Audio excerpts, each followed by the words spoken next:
So most of us think of motion as a very visual thing. If I walk across this stage or gesture with my hands while I speak, that motion is something that you can see. But there's a world of important motion that's too subtle for the human eye. And over the past few years, we've started to find that cameras can often see this motion, even when humans can't. So let me show you what I mean. On the left here, you see video of a person's wrist. And on the right, you see video of a sleeping infant. But if I didn't tell you that these were videos, you might assume that you were looking at two regular images. Because in both cases, these videos appear to be almost completely still. But there's actually a lot of subtle motion going on here. And if you were to touch the wrist on the left, you would feel a pulse. And if you were to hold the infant on the right, you would feel the rise and fall of her chest as she took each breath. And these motions carry a lot of significance, but they're usually too subtle for us to see. So instead, we have to observe them through direct contact, through touch. But a few years ago, my colleagues at MIT developed what they call a motion microscope, which is software that finds these subtle motions in video and amplifies them so that they become large enough for us to see. And so if we use their software on the left video, it lets us see the pulse in this wrist. And if we were to count that pulse, we could even figure out this person's heart rate. And if we use the same software on the right video, it lets us see each breath that this infant takes. And we can use this as a contact-free way to monitor her breathing. And so this technology is really powerful because it takes these phenomena that we normally have to experience through touch, and it lets us capture them visually and non-invasively. So a couple years ago, I started working with the folks that created that software, and we decided to pursue a crazy idea.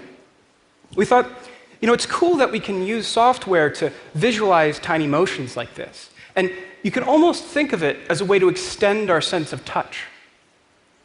But what if we could do the same thing with our ability to hear? What if we could use video to capture the vibrations of sound, which are just another kind of motion, and turn everything that we see into a microphone? Now, this is a bit of a strange idea, so let me try to put it in perspective for you. Traditional microphones work by converting the motion of an internal diaphragm into an electrical signal. And that diaphragm is designed to move readily with sound, so that its motion can be recorded and interpreted as audio. But sound causes all objects to vibrate. Those vibrations are just usually too subtle and too fast for us to see. So what if we record them with a high-speed camera and then use software to extract tiny motions from our high-speed video and analyze those motions to figure out what sounds created them? This would let us turn visible objects into visual microphones from a distance. And so we tried this out. And here's one of our experiments where we took this potted plant that you see on the right, and we filmed it with a high-speed camera while a nearby loudspeaker played this sound.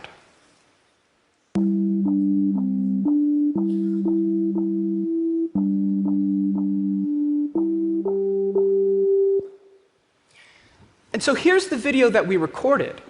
And we recorded it at thousands of frames per second.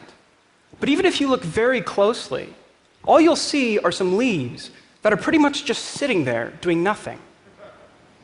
Because our sound only moved those leaves by about a micrometer.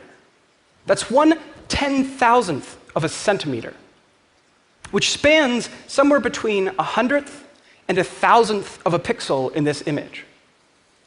So you can squint all you want, but motion that small is pretty much perceptually invisible. But it turns out that something can be perceptually invisible and still be numerically significant. Because with the right algorithms, we can take this silent, seemingly still video, and we can recover this sound.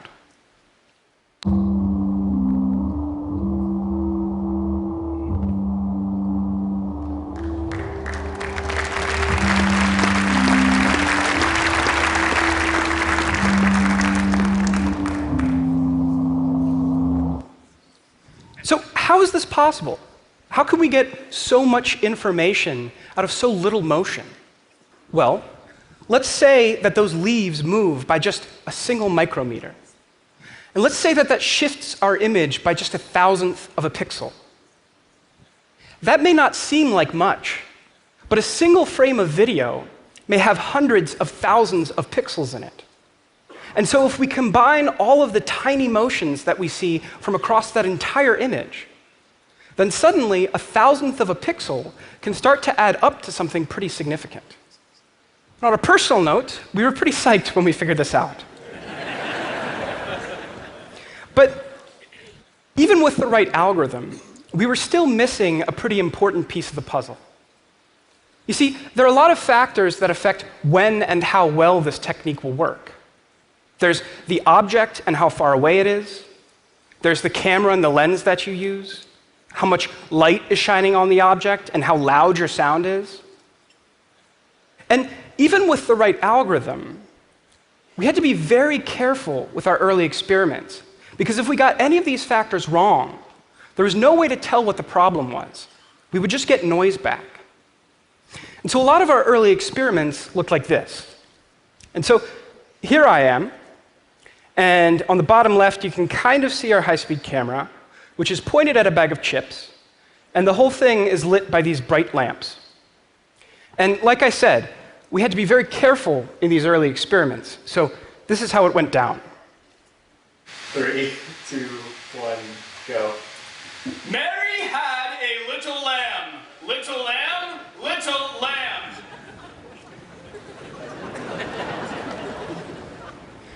So this experiment looks completely ridiculous. I mean, I'm screaming at a bag of chips, and we're blasting it with so much light, we literally melted the first bag we tried this on. But ridiculous as this experiment looks, it was actually really important, because we were able to recover this sound.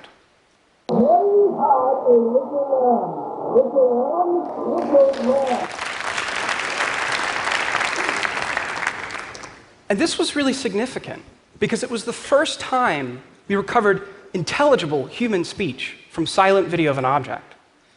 And so it gave us this point of reference, and gradually we could start to modify the experiment, using different objects or moving the object further away, using less light or quieter sounds. And we analyzed all of these experiments until we really understood the limits of our technique. Because once we understood those limits, we could figure out how to push them. And that led to experiments like this one, where again, I'm going to speak to a bag of chips, but this time we've moved our camera about 15 feet away, outside, behind a soundproof window. And the whole thing is lit by only natural sunlight. And so here's the video that we captured. And this is what things sounded like from inside, next to the bag of chips. Mary had a little lamb whose fleece was white as snow. And everywhere that Mary went, that lamb was sure to go. And here's what we were able to recover from our silent video captured outside behind that window. Mary had a little lamb whose fleece was white as snow. And everywhere that Mary went, that lamb was sure to go.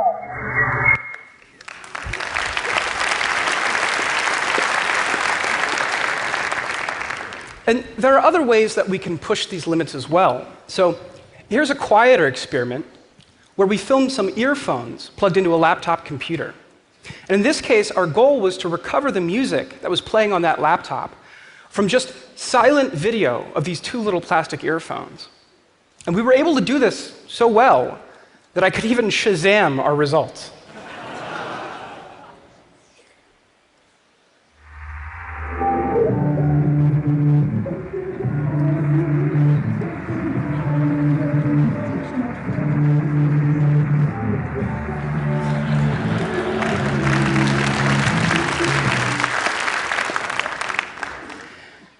We can also push things by changing the hardware that we use.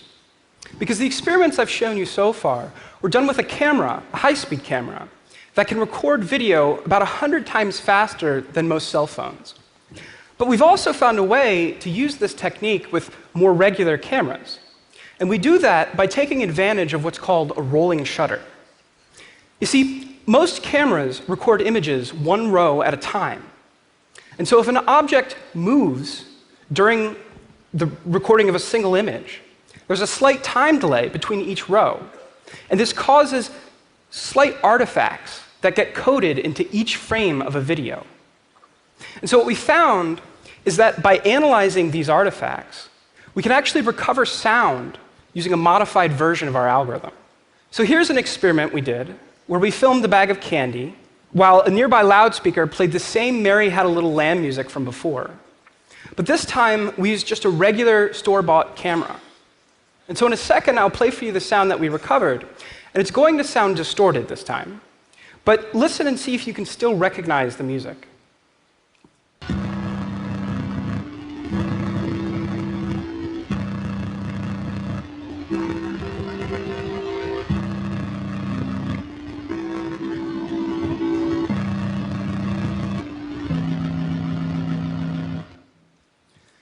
And so, again, that sounds distorted.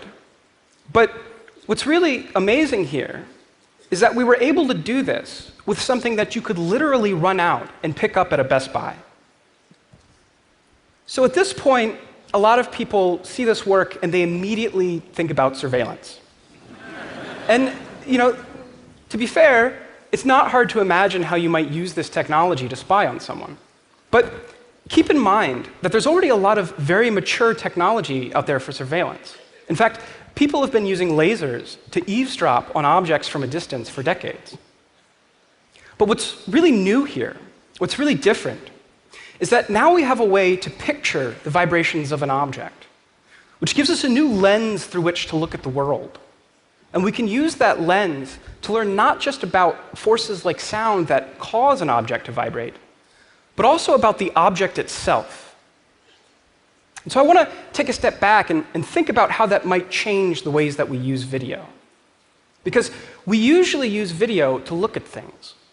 And I've just shown you how we can use it to listen to things. But there's another important way that we learn about the world. That's by interacting with it. We push and pull and poke and prod things. We shake things and see what happens. And that's something that video still won't let us do, at least not traditionally. So I want to show you some new work. And this is based on an idea I had just a few months ago. So this is actually the first time I've shown it to a public audience. And the basic idea is that we're going to use the vibrations in a video to capture objects in a way that will let us interact with them and see how they react to us. So here's an object. And in this case, it's a wire figure in the shape of a human. And we're going to film that object with just a regular camera. So there's nothing special about this camera. In fact, I've actually done this with my cell phone before. But we do want to see the object vibrate. So to make that happen, we're just going to bang a little bit on the surface where it's resting while we record this video.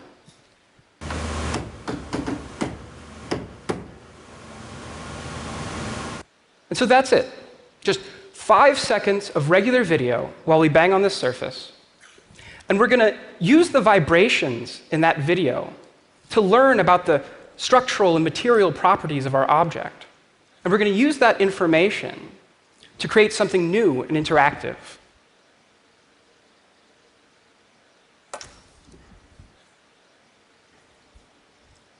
And so here's what we've created.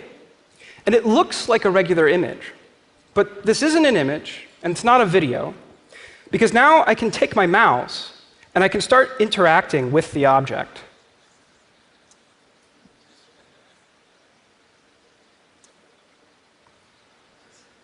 And so what you see here is a simulation of how this object would respond to new forces that we've never seen before.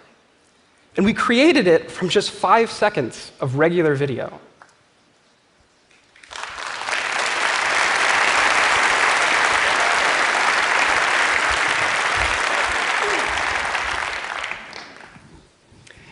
So this is a really powerful way to look at the world, because it lets us predict how objects will respond to new situations. And you could imagine, for instance, looking at an old bridge and wondering what would happen, how would that bridge hold up if I were to drive my car across it? And that's a question that you probably want to answer before you start driving across that bridge. And of course, there are going to be limitations to this technique, just like there were with the visual microphone. But we found that it works in a lot of situations that you might not expect, especially if you give it longer videos. So for example, here's a video that I captured of a bush outside of my apartment. And I didn't do anything to this bush. But by capturing a minute-long video, a gentle breeze caused enough vibrations that we could learn enough about this bush to create this simulation.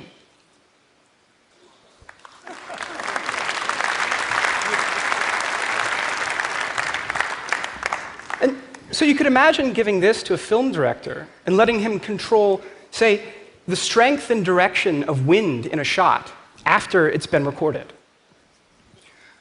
Or in this case, we pointed our camera at a hanging curtain, and you can't even see any motion in this video. But by recording a 2-minute-long video, natural air currents in this room created enough subtle, imperceptible motions and vibrations that we could learn enough to create this simulation. And ironically, we're kind of used to having this kind of interactivity when it comes to virtual objects, when it comes to video games and 3D models. But to be able to capture this information for real objects in the real world using just simple, regular video is something new that has a lot of potential. So here are the amazing people who worked with me on these projects. And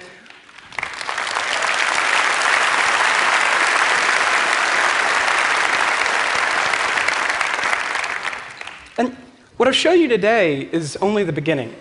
We've just started to scratch the surface of what you can do with this kind of imaging. Because it gives us a new way to capture our surroundings with common, accessible technology. And so, looking to the future, it's going to be really exciting to explore what this can tell us about the world. Thank you.